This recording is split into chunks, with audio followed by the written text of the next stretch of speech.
ለባልሽ መልካም ሚስት መሆን ትፈልጊያለሽ? ከዚህ በኋላ የምነግርሽን ነገሮች በደንብ አዳምጫቸው። በምንም ምክንያት ባልሽ ላይ ጮክ ብለሽ አትናገሪ። ምክንያቱም ባል ላይ መጮህ የመናቅ ምልክት ነውና። የባልሽን ድክመት ለቤተሰቦችሽም ሆነ ለጓደኞችሽ ከቶ አትግለጪ። ከባልሽ ጋር ስትነጋገሪ የተለያየ አካል እንቅስቃሴ ምልክትን አትጠቀሚ። ባልሽ እነዚህ እንቅስቃሴዎችን እንዴት እንደሚተረጉመው አታውቂም። ኃይለኛና ቁጡ ሴት ደስተኛ ቤት አይኖራትም። ባልሽን በፍጹም ከሌሎች ወንዶች ጋር አታመሳሲው። የሌሎች ወንዶች ሕይወት ምን እንደሆነ ከባልሽ በቀር አታውቂም። ባልሽ ከሌሎች ጋር በማነጻጸር በራስ መተማመኑ ከነጠቅሽው ላንቺ ያለው ፍቅር ከልቡ ይጠፋል። የባልሽን ጓደኞች ህመም አታስታምም፣ ምክንያቱም ትጠያቸዋለሽ። የእነሱ ህመም ሊያስታምም የሚገባው ራሱ ባልሽ ሊሆን ይገባል። ባልሽ ወዶ እንዳገባሽ አትርሺ። አንቺ ሰራተኛ ወይም ሌላ አይደለሽምና የሚስትነት ኃላፊነትሽን በሚገባ ተወጪ። ማንም ባልሽ ላይ ትኩረት እንዲያደርግ አትፍቀጂ። ሌሎች ያሻቸውን ሊያደርጉ ይችላሉ፣ ባልሽ ግን ያንቺ ኃላፊነት ነው። ባልሽ ባዶ እጁን ወደ ቤት ቢመጣ እንኳን እንዳይሳቀቅ አድርጊው።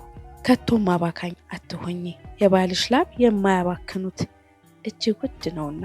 ለግብረ ስጋ ግንኙነት በፍጹም ያመመሽን በማስመሰል ባልሽን አትከልኪ፣ አታሳቂ። ለባልሽ እንደፈለገ ሆኝለት። የግብረ ስጋ ግንኙነት መሰረታዊ ነገር ነው። አንቺ በተደጋጋሚ ከከለከልሽው ከሌላ ሴት ጋር እንዲወሰልት በር ትከፍችለታለሽ። ወንድ በፍጹም የስጋ ግንኙነትን ለረጅም ጊዜ ተቋቁሞ መዝለቅ አይችልም። ባልሽ ከዚህ ቀደም ከሌላ ወንድ ጋር ከቀድሞ ፍቅረኛሽ ጋር ግንኙነት አድርገሽ ምታቂ ከሆነ ግንኙነት ካደረግሽው ሰው ጋር የእሱን የስጋ ግንኙነት በፍጹም አታነጻጽሪ። ይሄ ትዳርሽ በቀድሞ ግንኙነትሽ ከቶ አይካካስምና። እንኳን ወደ ሴቶች ወግ ቻናል በሰላም መጣችሁ። በዚህ ቻናል ብትቆዩ ስለ ትዳር፣ ስለ ፋሽን፣ ስለ ጤና፣ ስለ ቤተሰብ፣ ስለ ውበት እንመካከራለን። ላይክ፣ ሼር፣ ኮሜንት፣ ሰብስክራይብ በማድረግ ቤተሰባችን ይሁኑ። ለባልሽ በአደባባይ መልስ አትስጪ።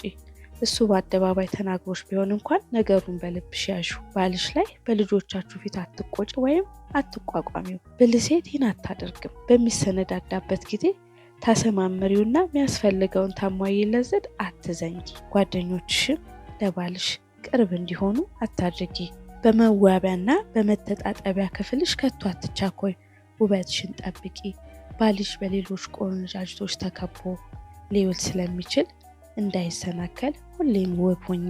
ወላጆችሽ ወይም ቤተሰቦችሽ ወይም ጓደኞችሽ የህይወት ወሳኝሽ እንዲሆኑ አትፍቀጂላቸው።